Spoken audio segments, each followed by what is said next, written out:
welcome you to this press conference.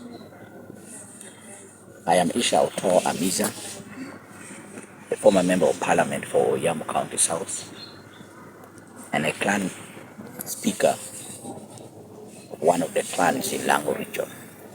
But as you know, I'm a civil political activist who follows civil and political issues of the people. I want to express my gratitude to the judiciary system of Uganda in the recently concluded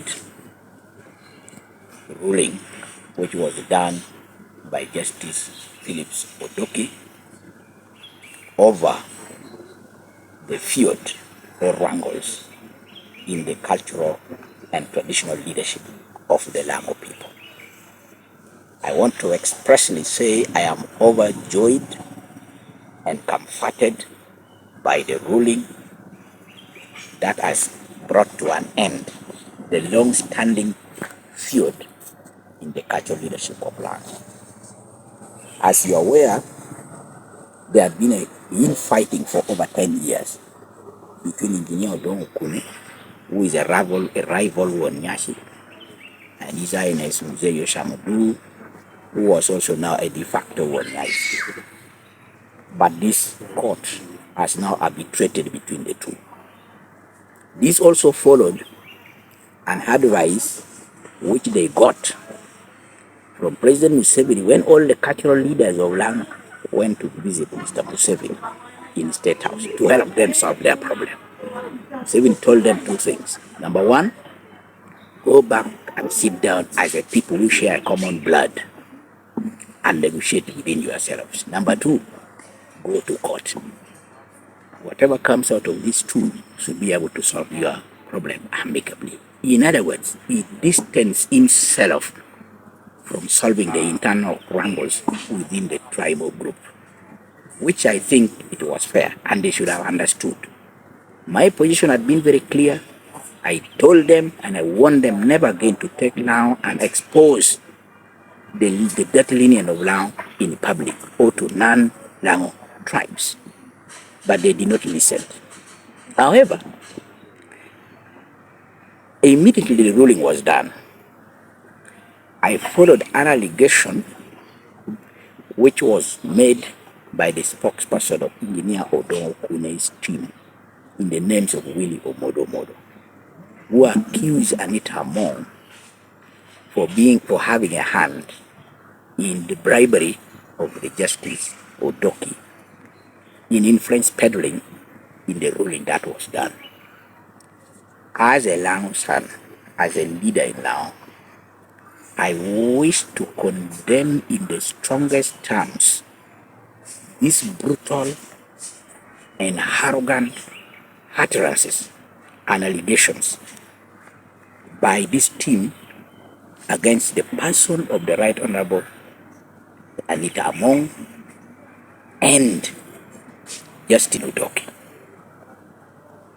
because this allegation is baseless, is unfounded, is trivialous, and indeed it is a characteristic of a frustrated lot who has not met their greedy interest, but they want to expose their interest to undermine the law and undermine the peace of other people.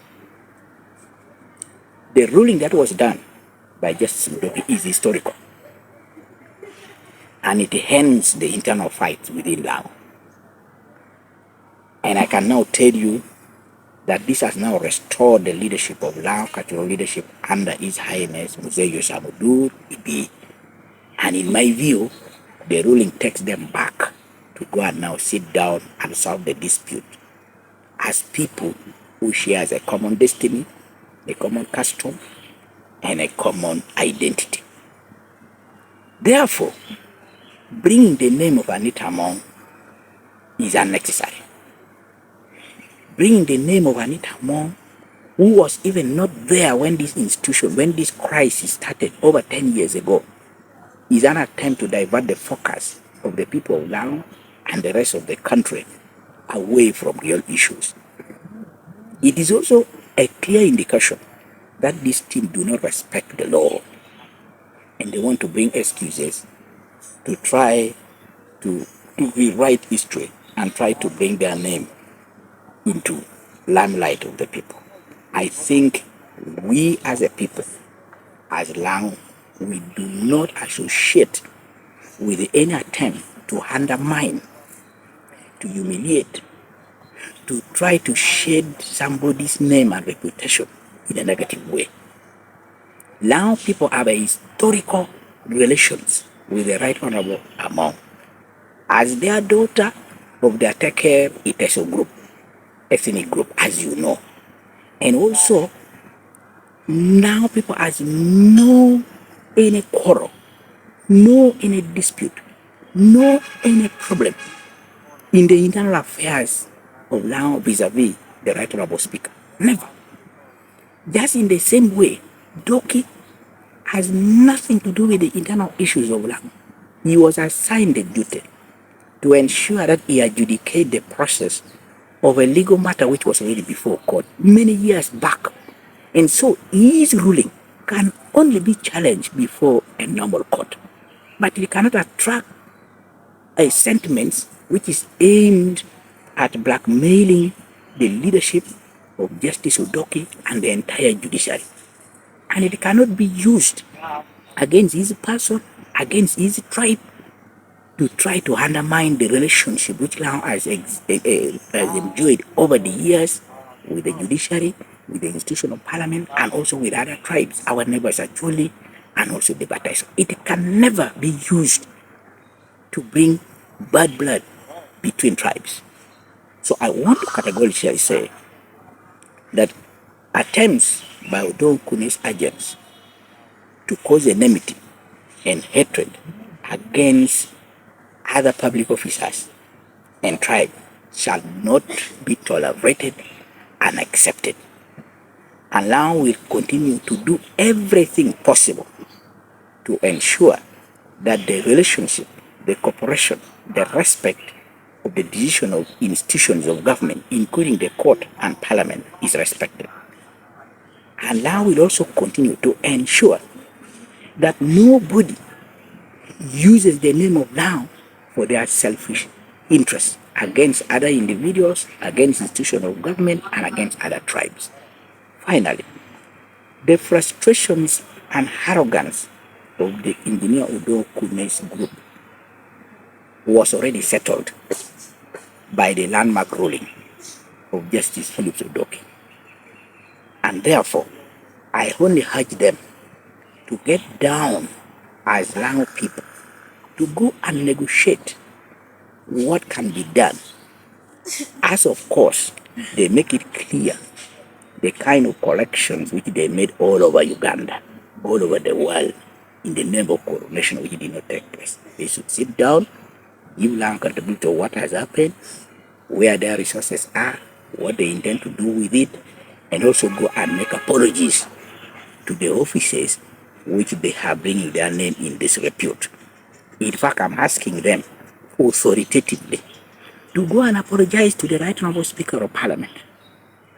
They should also go and apologize to Odoki so that it goes on record, because we are not going to accept the image, the reputation, the good deeds, the history of the Lango people to be damaged by one or two individuals whose level of greed and selfish interest is untamable.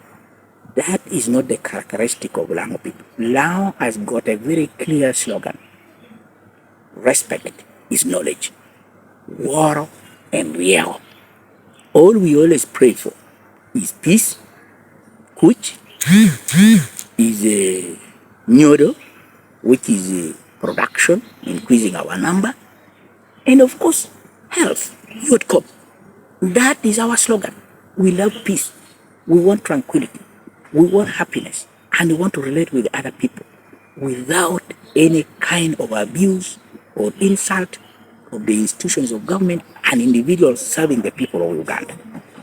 I want to tell finally the Right Honorable Anita and Justice Odoki to remain calm and maintain the good relations with the people of Lango.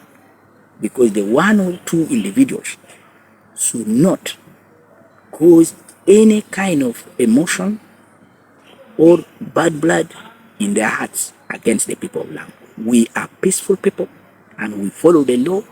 We set the foundation of this country by bringing independence to this country for the rest of the country. That foundation must be maintained.